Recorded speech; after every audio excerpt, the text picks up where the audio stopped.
Olá pessoal, tudo bem? Bom, neste vídeo nós vamos ver aí o Barroco no Brasil, tá? No vídeo passado nós tivemos aí a introdução ao Barroco, agora nós vamos ver como é que essa escola literária se comportou aqui no nosso país, tá certo? Então o Barroco no Brasil foi um estilo artístico dominante durante a maior parte do período colonial, tá certo? Então encontrando aí um terreno vasto, recíproco, né, para um rico florescimento.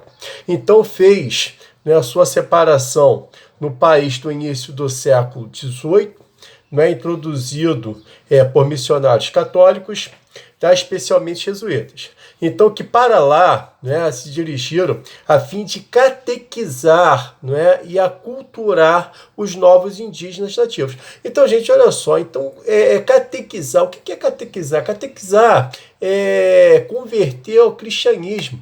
Então, eles queriam, de certa forma, né, implementar, né, uma literatura aqui no Brasil que viesse a também, não é, converter os aborígenes, não é, converter os índios selvagens ao cristianismo, tá certo? Então, olha só. Então, nós temos também aí, e também auxiliar, né, os portugueses no processo de colonização. Então, olha só, ao longo do período colonial, vigorou uma íntima associação entre a igreja e o Estado. Né? Então, a igreja e o Estado se uniram, né, para poder ter um intento em comum, que é, né, a dominação total do nosso país.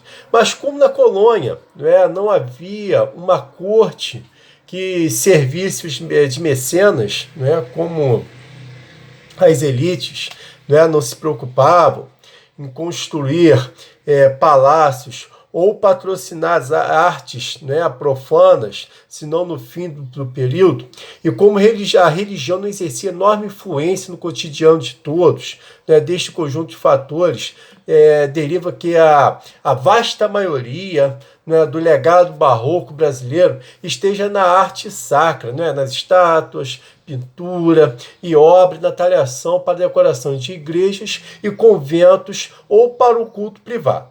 Então, olha só, as características mais típicas do barroco, descrito usualmente, né, como um estilo dinâmico, narrativo, ornamental, gramático, cultivando os contrastes de uma plasticidade sedutora, né, veiculam um conteúdo programático articulado em requintes de retórica e grande pragmatismo. Né? Então, a arte barroca foi, né, uma arte em que a essência funcional, prestando-se muito bem aos fins a que foi posta a servir, tá certo? Então, olha só, então nós temos aí, né, além de sua função puramente decorativa, facilitava a absorção da doutrina católica e dos costumes tradicionais pelos neófitos, não é? Então, sendo eficiente instrumento pedagógico e catequético.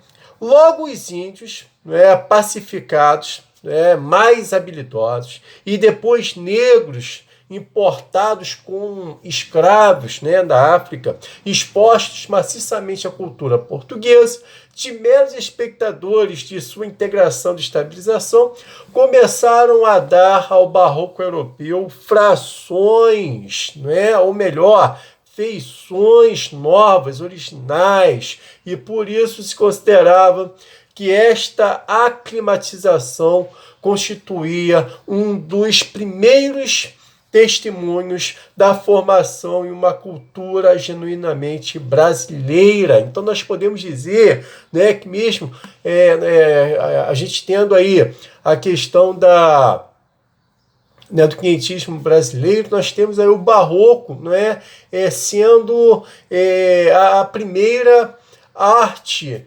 literária no Brasil, né, tendo em vista que no Brasil, né, o quinhentismo brasileiro teve um valor muito mais histórico do que literário, né? Então deu para perceber isso aí. Bom, na literatura, o poema épico Prosopopeia de 1601 de Bento Teixeira é tido como marco inicial da nossa literatura barroca aqui, atingindo o apogeu com o poeta Gregório de Matos e com o orador sacro Padre Antônio Vieira, exatamente, Padre Antônio Vieira, que também lá em Portugal, né, era um dos maiores nomes, tá certo? Nas artes plásticas, seus maiores expoentes foram Aleijadinho e Mestre Ataíde. Então, gente, lá em Minas Gerais, dá para perceber aí várias obras, né, de Aleijadinho nas igrejas, né, nas basílicas. Então, se tiverem oportunidade de visitar Minas e visitar, né, essas igrejas, nós veremos aí grandes artes do mestre Aleijadinho e mestre Ataíde, tá certo?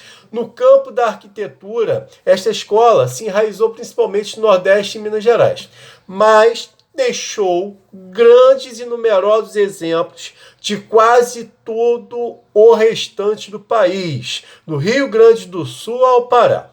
Quanto à música, por relatos literários, sabe que foi também pródiga. Mas ao contrário das artes, das outras artes, nós tivemos aí, quase nada se salvou no decorrer do processo, no decorrer do tempo.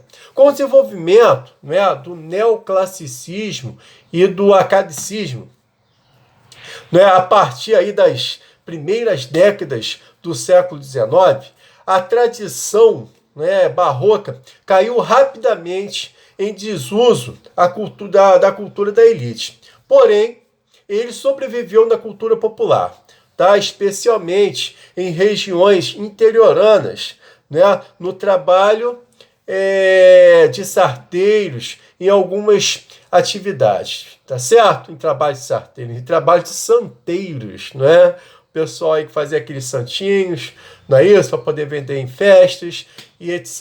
e tal. Bom, então olha só, desde que os intelectuais nordestinos iniciaram,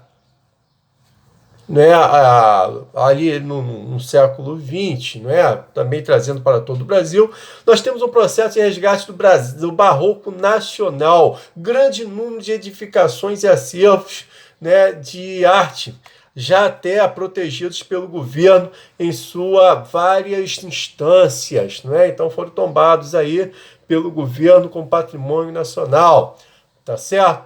Bom, gente, então olha só, basicamente, o barroco brasileiro, nós temos aí essa grande diversidade cultural, trazendo aí como foco as artes plásticas, de Aleijadinho, e na literatura nós vimos aí o Bento Teixeira introduzindo com sua obra Prosopopéia em 1601, a literatura barroca, o Padre Antônio Vieira, tá certo? Bom, gente, então espero que vocês tenham gostado aí do barroco no Brasil e até o próximo vídeo. Tchau!